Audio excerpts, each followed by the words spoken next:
Hey everyone, thanks so much for watching our video series with Professor Ken Wong. My name's Ashley. I am the Managing Director of SMC, joined with Chloe and Nicole on our marketing team. We are super excited to start our video series with our professors throughout the Smith School of Business. So to kick it off, I'll introduce Professor Ken Wong. He's a faculty member and distinguished professor of marketing at the Queen School of Business, where he's held both teaching and admin positions. He was the principal architect of the first time full degree program in Canada to operate completely outside of the government subsidy. And he was a strategic advisor to Level 5, a marketing consulting firm based on brand strategy and execution. As a teacher, he's received numerous awards for his courses in strategic planning, marketing, and business strategy. His business and teaching awards include, from 2015, the Kingston Business Hall of Fame, 2006, Canada Marketing Hall of Legends, and beyond Queens, he has taught in degree programs in Cornell, Carleton University, Radcliffe College, and Harvard's continuing education program, in the executive programs at York, U of T, Dalhousie, and the University of Alberta. And he's a frequent speaker and facilitator in conferences and executive departments around the world. So we are super excited to have Ken speak to us in terms of SMC, and we have a couple of questions for you today, Professor Wong. So to kind of get kind of the meeting rolling, we wanted to first ask you, what led you to teaching marketing courses at Queen's? Well, I mean, I knew I was going to be in marketing, but I actually didn't start off as a marketing prof. I was doing my, so I was an undergrad here, heavily involved in student politics and the like. And when I was in my senior year, ran for AMS president, lost the election by about 12 votes, as I understand it. And so I found myself in my fourth year thinking, well, what am I going to do now? I guess I have to study. I couldn't just rely upon extracurriculars any longer. And so I was walking down the hallway of Macintosh Corey, looking for courses to fill up my calendar. And the only marketing course I hadn't taken was communications in marketing, what at the time was 335. And the problem was that the prof who normally taught that course was on sabbatical. So I'm walking down the hallway and I come across a course posting for an MBA course in communications, being delivered by a visiting professor from U of T and Memorial. So I knock on the door and ask if I can join the course, and he says, of course you can, as long as you're an MBA student, which I wasn't. So I tried to convince him that I should still take the course, and he said, no, I just can't let you in. The MBA students will go crazy if I let an undergrad in. So I'm sorry, I can't let you in. Mumble, mumble, turn around to walk out. And as I reach for the door, he says, but if you're interested, I'd be happy to supervise you in a thesis. And I turned around and said, with absolutely no embellishment, what's a thesis? I mean, we don't do theses. We're at School of Business. We do projects. We do case studies. We don't do theses. So he sat me down, explained to me what was involved, and proceeded to spend about 45 minutes a day with me for the whole year. It was an incredible, incredible experience, not just to learn about marketing, but also to learn how to be a mentor, learn what it meant to be a faculty member. And so I, buoyed on that, I applied to Stanford to do my doctorate coming out of the commerce program. But one day, the dean of the school at that time, or associate dean, Bill Nicholas, came up and said, if you're interested in teaching or think you'd like to teach, why don't you stick around here for a year and teach? We'll let you do your MBA at the same time, and you can find out if you really like teaching. And I said, well, great, what would you have me teach? And he said, well, I think we should have you teach statistics, because if you can teach statistics and still like teaching, you know you found your profession. So I taught stats and computer programming. And I had a great year. I had a fabulous year. I had a magical class. Um, the people in that class were Gordon Nixon, the former chair of RBC, Stephen Graham, now the COO of Questrade, formerly the CMO at CIBC. Um, Denny Beausejour, who was the advertising manager worldwide for Procter & Gamble down in Cincinnati. Um, David Court, who was principal at McKinsey Consulting. It was just a great, great year. And so I came out of that juiced, um, planned to go to Stanford. And then my father said, I don't know how you're going to teach in business school if you've never worked in business. Now, I had run a music store. I founded a music store here in Kingston when I was doing my undergrad degree, along with a gentleman named Gary Mullen. The store was called Renaissance Music. And Gary just sold it last year, in fact, to Long and McQuaid as part of their conquering of the music scene in Ontario. But I said to my father, well, that's a good point. And so I went up to the conference board in Canada for 3 years as the director of research and marketing, and then on to Harvard. And while I was at the board, I kind of came to the realization that where my education was most lacking was not in the technical skills that Stanford would give me, but rather in the managerial perspective that Harvard would give me. And so I ended up at Harvard. Wow, that's quite the long story. Definitely Sorry about that. character arc from statistics to marketing for sure. But what kind of initially do you think drew you to the marketing industry and really want to take those courses? And then what kind of continues to make you passionate about teaching marketing today? Oh, I can tell you the exact moment I knew it was marketing. So first of all, I didn't come to Queen's expecting to be in marketing. In fact, I didn't even know that there was a field called marketing. I came to learn how to run a business. I came out of an entrepreneurial background. My family, we owned and operated Canada's largest processor of Chinese food. The generation before me had built it to just over 100 million and sold to McCain's just 10 years ago, 12 years ago. So I just came to learn how to do business.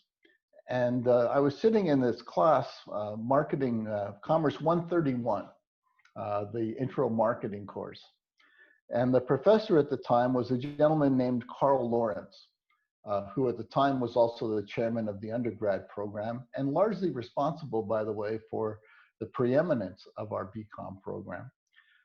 Anyways, Carl at the time was advising Cataraqui Golf Course on their competitive situation.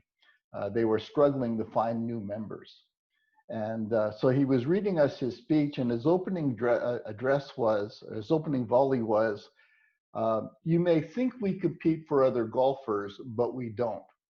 Our competition is anybody else who places demands on the discretionary time of people. So it was tennis, it was bowling, it was just about anything.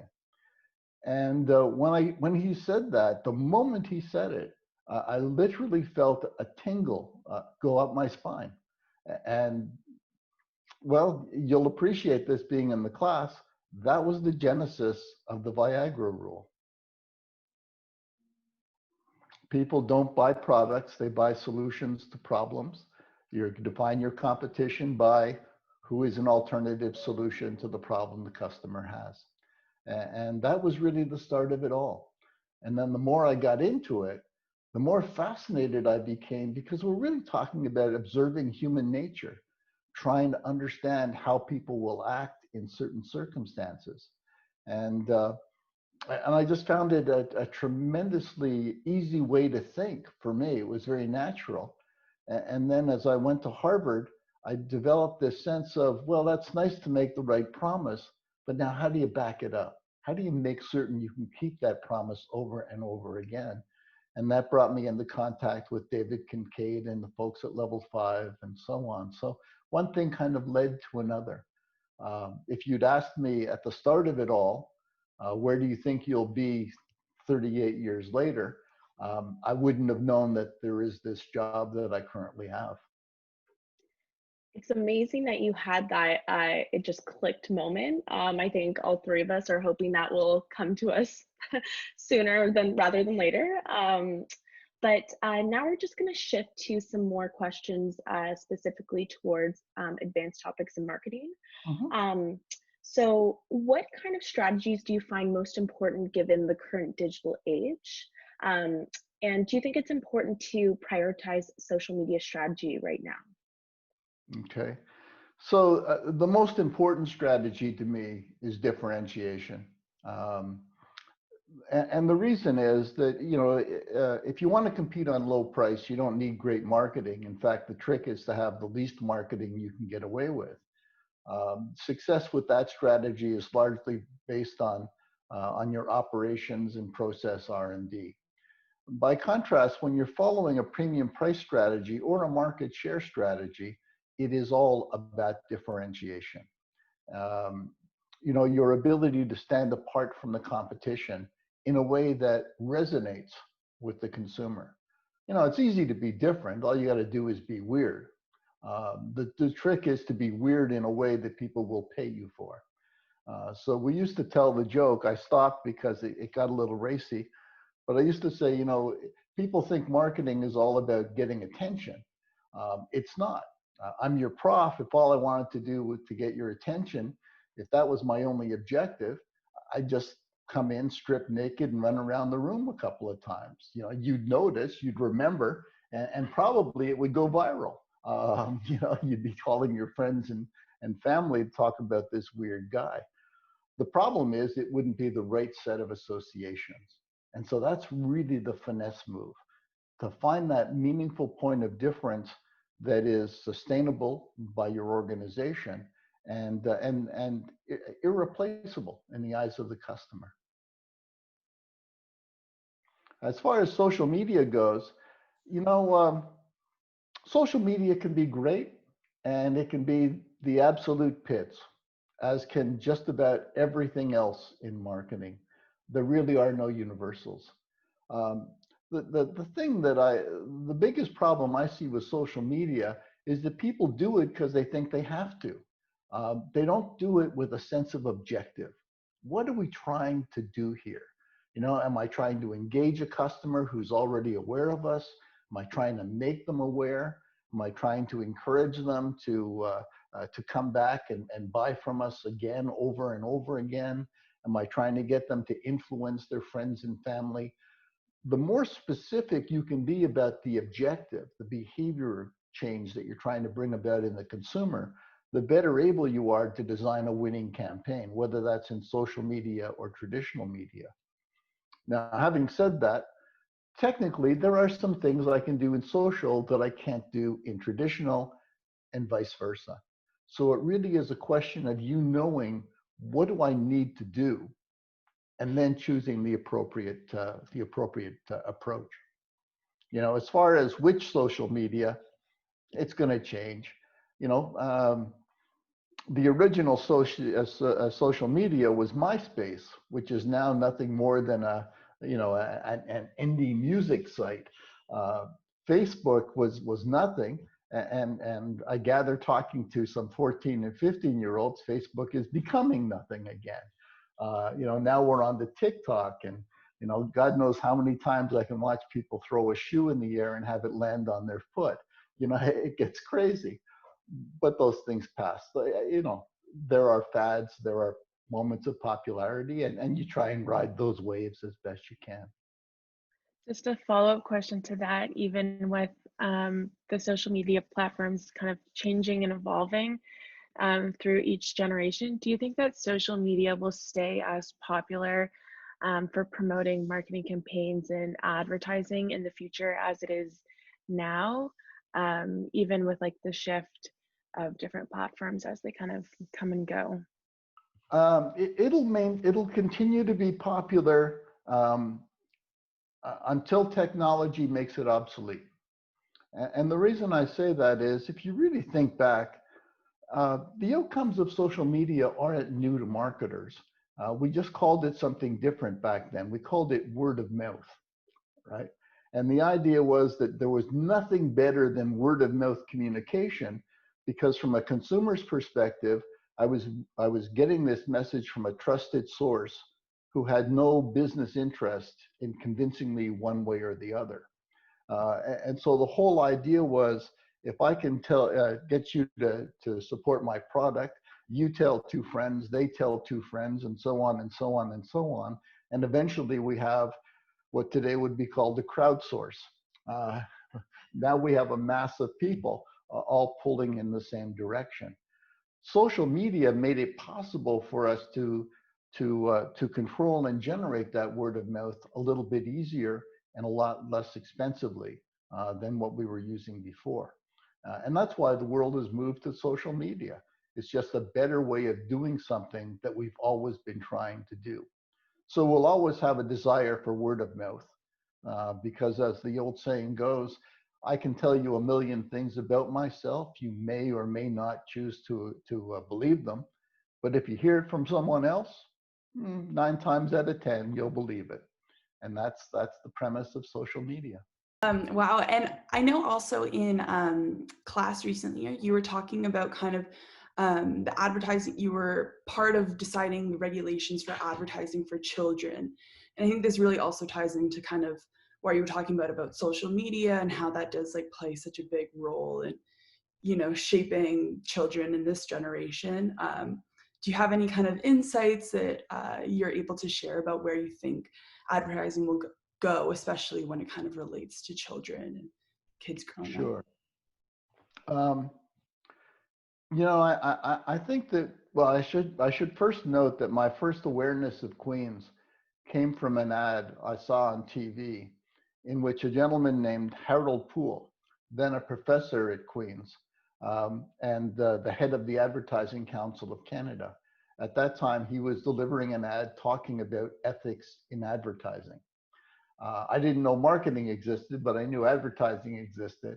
And I thought, wow, wouldn't it be neat to go to a school where it wasn't all business for business, where there was a little morality. You got to remember, this was the 60s. I had hair down to here and love and peace and all that good stuff. So this made perfect sense to me. Um, when we're advertising to an adult, we expect the adult to be able to form rational valuations. We expect them to be able to distinguish when we're embellishing and when we're telling factual truth. That is not the case when you're talking to a newly arrived, an immigrant in this country, or to a child. And it is for that reason that regulation has to be present. Ideally, we'd like it to be self-regulation, but if that doesn't prove to be stringent enough for the general public, there will be imposed an external regulation. And we're starting to see the beginnings of that. Actually, it's taken a long time, but it really started about 10 years ago when we noticed that there was an epidemic brewing of childhood obesity and childhood diabetes. And we could only trace that back to food products. Now, the problem with food products is a little bit of sugar is a good thing. A little bit of fat is a good thing. The question is, where do you draw the line? And the nutritionist will tell you, depends on the individual and their metabolism, blah, blah, blah. So you could never set a firm standard. And it was for that reason that regulation was always left wanting, because we couldn't set a number, a metric, to say you violated or haven't violated the law. But everything changes when it becomes children. All of a sudden now you're not willing to err. So, if anything, you're going to be overly conservative, not liberal. And that's going to create some problems. But Quebec has already done it. And you'll see movements. Health Canada is currently navigating, coming up with new rules or guidelines, I guess you'd call it. They're not rules yet in the sense of law, but guidelines for the promotion of products that have sugar and the like.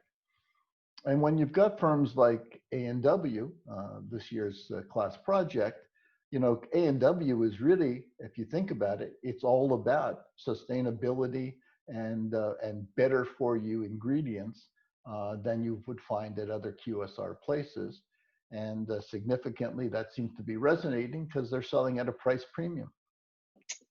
So now, kind of going away from the influence of marketing and social media, I was just curious to know, how important do you think it is, um, when it comes to marketing strategy and your budget? How is it important to stick to a strict financial budget when having a marketing campaign, or just a marketing year-over-year marketing expenses, um, or just figuring out pricing as you project your project develops?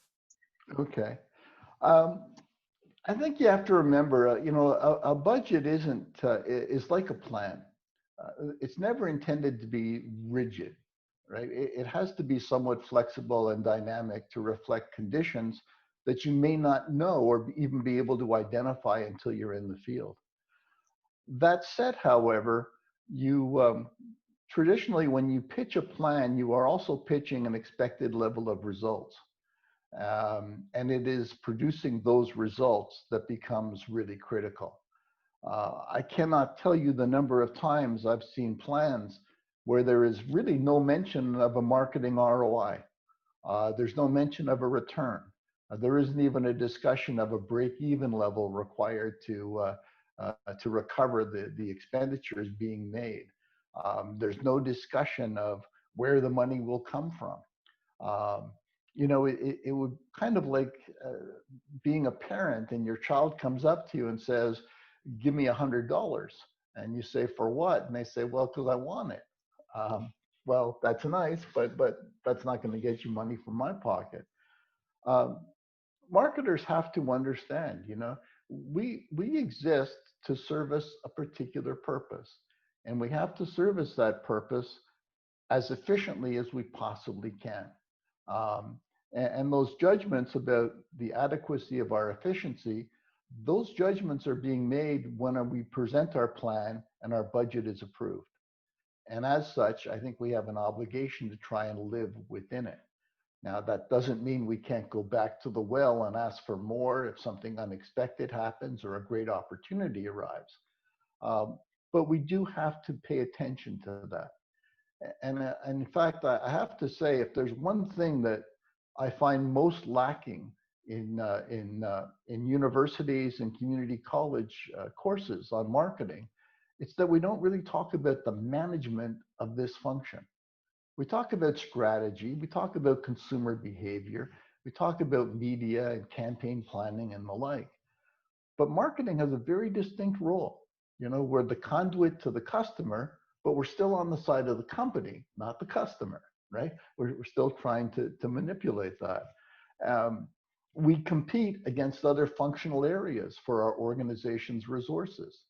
It doesn't matter how brilliant your strategy is. If you don't have the resources to fund that strategy, obviously it's not going to work.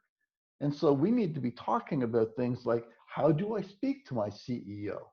How do I show them that, you know, when we do a branding campaign and I have to expense all of that money in the first year, I can't spread it out over time. How do I justify to that CFO or that CEO whose, you know, job performance will ultimately be evaluated on the basis of profit and loss, the worthiness of making this investment? You know, we really need to understand how to talk to people about marketing. And let's face it, uh, probably 75, 80% of the world still thinks marketing and advertising are the same thing. It's not. Um, and, you know, but as long as we're seen as advertisers, we're kind of seen as superfluous. You know, we are the differentiator of last resort. Oh yeah, you know, when you got a real product feature to differentiate on, you don't need marketing. You need marketing when it's down to fluff, when, you know, you're putting lipstick on a pig. And if that's the perception, well, we're not going to bring a lot of value to the table, and as a consequence, we're not going to have a lot of say in senior management decisions. There's a reason why companies like a Procter and Gamble, Unilever, L'Oreal, they're the CEO always has a marketing background. Why? Well, because that's the big part of their business model. By contrast, you go to a steel company, I can't recall ever seeing a marketer or a salesperson running a steel company. That's almost always an engineer, on the operating line working in blast furnaces and the like. It really does depend on what we bring to the party. And that's an important thing for us to learn how to present, because marketing has to market itself. So just diving into like advice for future marketers, because you kind of started dabbling into what kind of constitutes a marketer. In general, do you have any advice for future marketers in the commerce program, or things that you would advise any of the students to kind of consider or research into? Sure.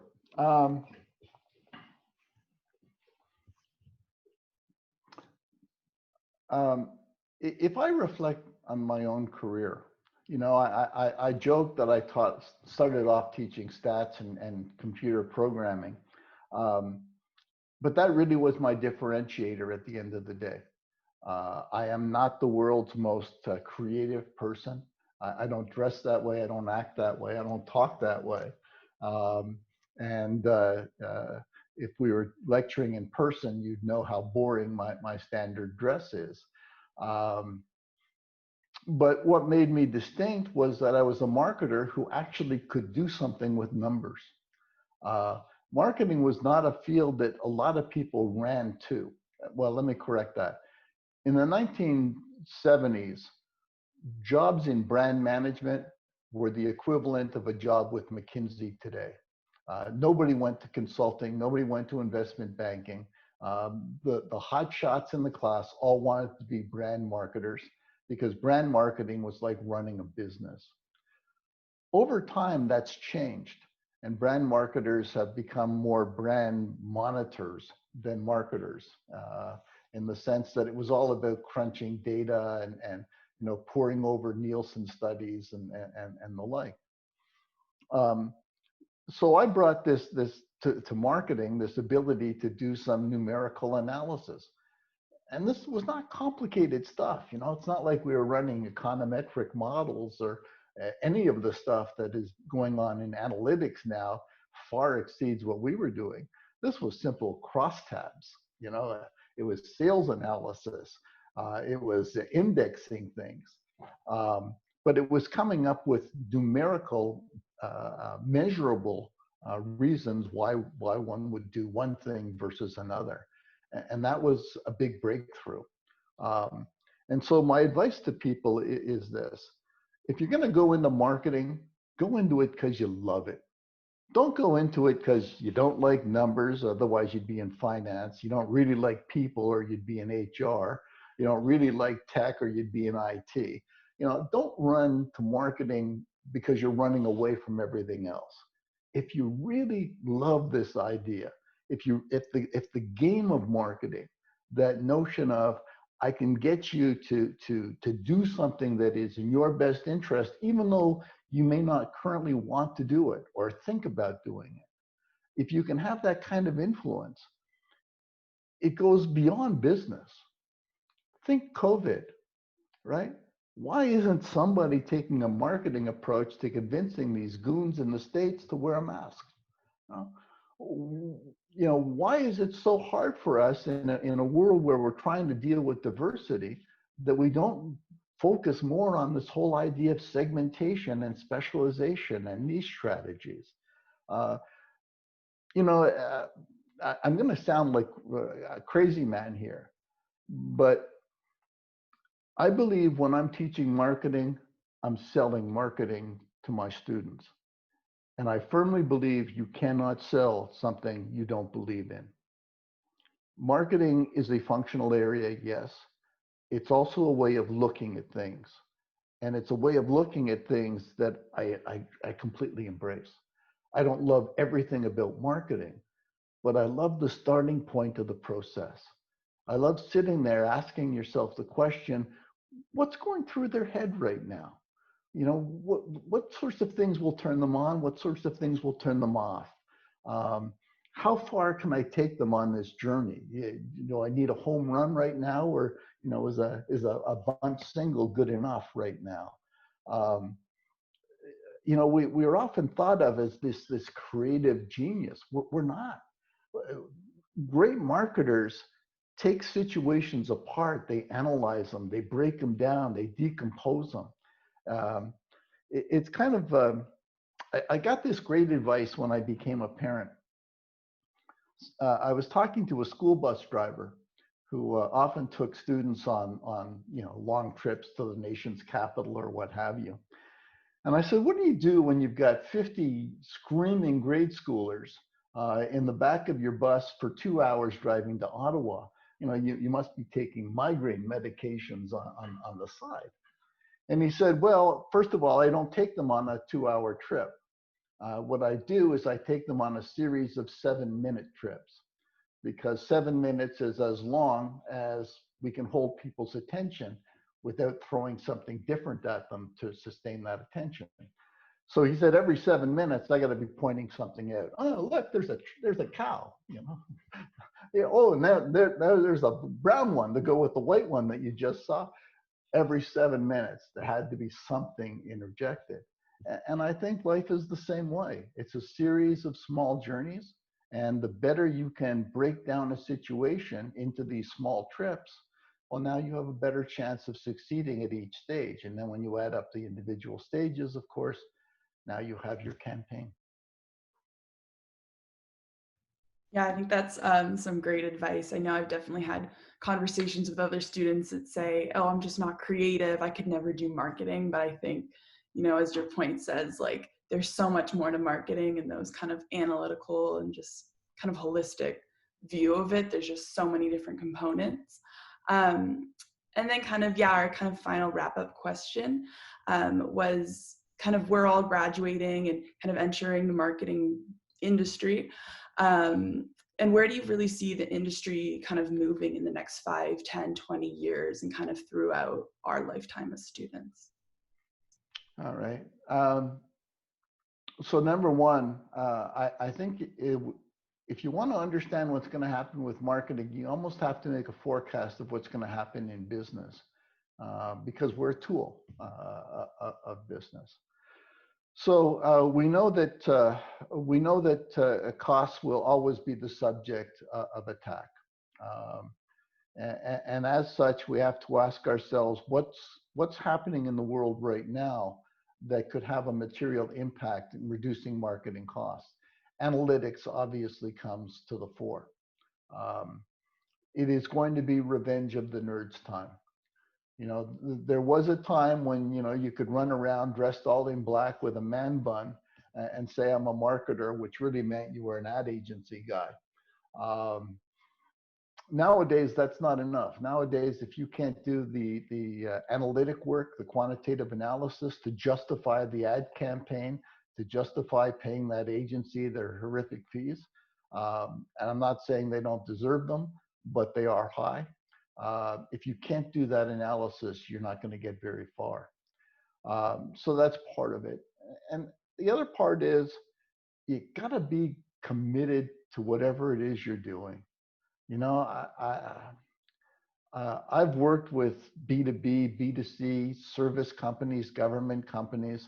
You don't need to understand everything about the industry or the product, but you do need to understand people, what excites them and what turns them off. And if you can commit yourself to the cause, whether that cause is selling a cheeseburger or promoting a cancer reducing strategy or greater inclusiveness, whatever it is we're promoting, you have to believe in it. You have to commit yourself to it. You have to think that what you're doing is important in this world. If it's not important, why bother? There's better ways to spend your time. In fact, if you're not doing something important, go get drunk. Enjoy life at least, right? But if you're going to make the sacrifices, if you're going to spend that 60, 70 hours a week working, and you're going to for the first bunch of years, That's just dues, right? There's no work-life balance. There's just life, right? And so you really have to be committed to it. And if you're going to maintain any motivation to get up in the morning, you got to think, I'm going to get up and I'm going to work on something that's important. It's important for a specific reason. Now, you may say, well, yeah, well, what if I'm selling cake mix? You know, how important is that?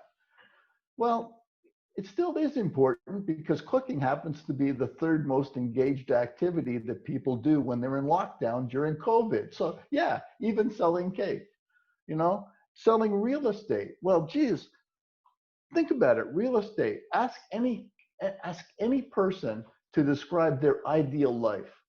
And I'll bet you that within the first 2 minutes, they're talking about their home, where they live, how it is, and so on. Selling real estate, forget it. You're helping somebody realize their life's dream, their life's ambition, right? You have to put things in that context. Otherwise, we're just doing it for money. And I'll tell you something, you get good at this gig, money will never be a problem. You won't have to think about it. It'll be a natural consequence of the work you do. And you'll do good work because it'll mean something to you. That's some great advice that I think I will take for like years to come. Just like love what you're doing is really important. I wanted to leave a couple minutes for you to add any additional notes or last thoughts to the marketing community of students here at Queen's.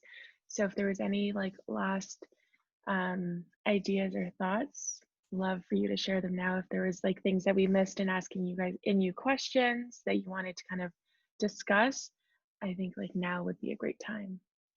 So your questions have been great. Um, Let me make maybe one comment, and this is really based on the last decade of my time at Queen's. You know, admission into Smith, as I'm sure all of you know, um, isn't easy. Isn't easy. It's a badge of honor when you get in. And, you know, we do know that some people come here not because they have an interest in business, but because they want the badge of honor. It's one more achievement to make their parents happy, so to speak.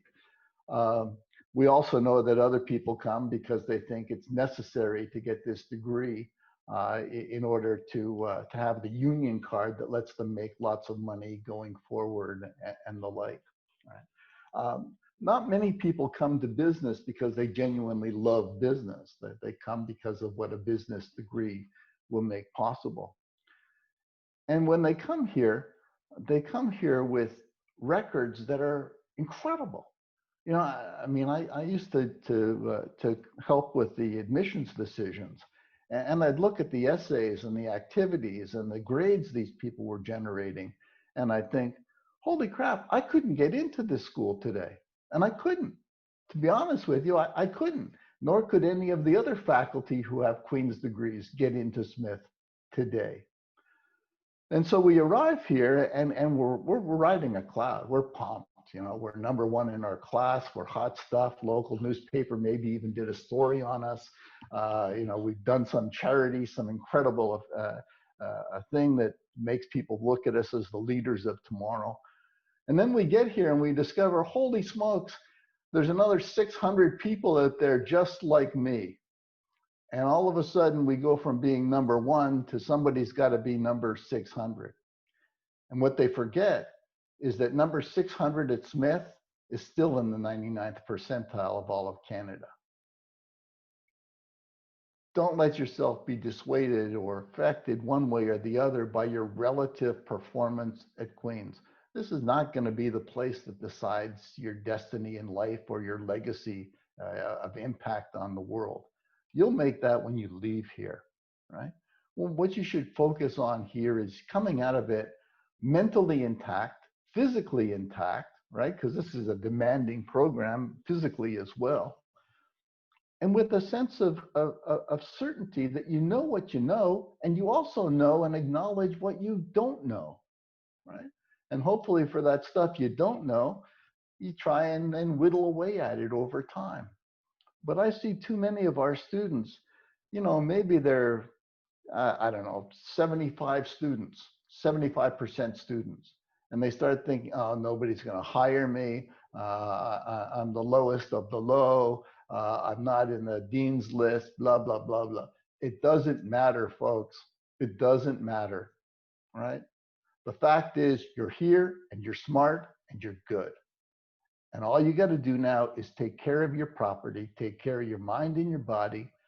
Let us do our job. We'll show you what you need to know. Hopefully, we do know, hopefully.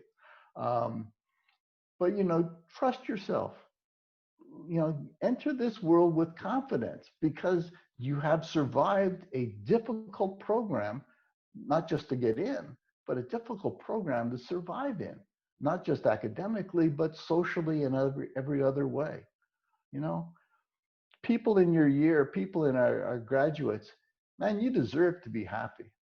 And you should be, because somebody's going to be in this world. Um, I've always said three most important words to remember. Why not us? You know? Somebody had to be Wayne Gretzky. Why couldn't it be one of us? Somebody had to be Bill Gates. Why couldn't it be one of us? Somebody had to be Gordon Nixon. And you know what? One of us was. And one of us was Stephen Black. And one of us was Denny Beausejour. And one of us was Rachel Zimmer, who's now on her third entrepreneurial move. One of us had to be the COO of the NFL, first female executive in the NFL, Marianne Turk. Brian Pearson, Loyalty One. I could go on forever. I've been here a long time. I've seen a lot of great people come through here. So, don't set your ambitions low, folks. I know I sound like your parents when I say it, but aim high. Because you aim any lower than that, you're going to leave something on the table, and that's not what you want to do in this life. That's it. It was amazing advice that I think the three of us really all resonated with, and I'm sure the rest of the student body will take to heart, and I think it's very true.